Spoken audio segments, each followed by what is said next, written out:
What's up everybody? In today's video I'm going to show you how to tie a stinger hook onto a jig.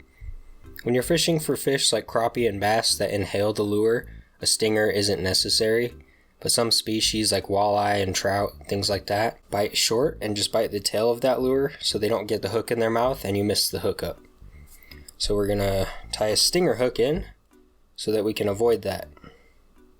So it's pretty simple. All we're gonna need is some braided line. This is a 20-pound braid. I like to use a nice thick line that's going to last the life of the jig. Then we're going to use a little treble hook. You can also use a single hook if you'd like, but the treble is a lot better in my opinion. So what we're going to do is we're going to tie that hook onto the braided line using the knot of your choice. I like to use a Palomar knot because it keeps the line doubled up and it's very strong. What you want is a long tag end, whatever knot you choose to tie, so that you have two really long ends like this. Okay, so we're going to set that aside and we're going to start our thread on our jig head.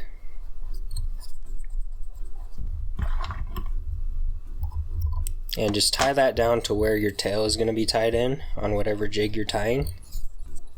Usually it's just right at the hook point like that. And we're going to bring it back up to the head. And now we're going to take our stinger hook and we want to measure that out so it's not quite as long as the tail is going to be. You want the tail to extend past the stinger. So I like to have just a little bit of wiggle right there. That should be good. And we're just going to loosely tie that in. Just give it a couple really loose wraps. And then bring that braided line right on top of the jig so it stays nice and straight. And then wind that down to the tail. And if it gets crooked on you, you can just straighten it. And just tie it right down to where we ended our thread. And there we have that. Now this part is crucial. You want to bring the thread back up, grab the tag ends, and fold them over, and then wrap them down again. And this will keep the hook from coming off of the jig.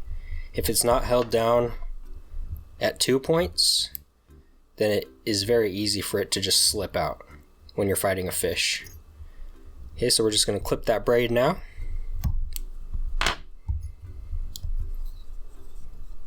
Bring our thread back up. And it is now good to go. But if you want to add some extra security, a little bit of super glue never hurts.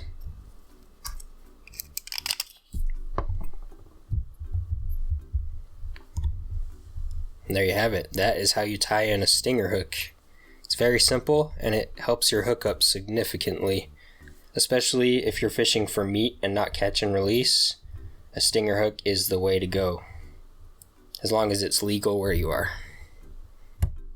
And then you can see as we test that, we can pull that as hard as possible. It is not going to budge whatsoever.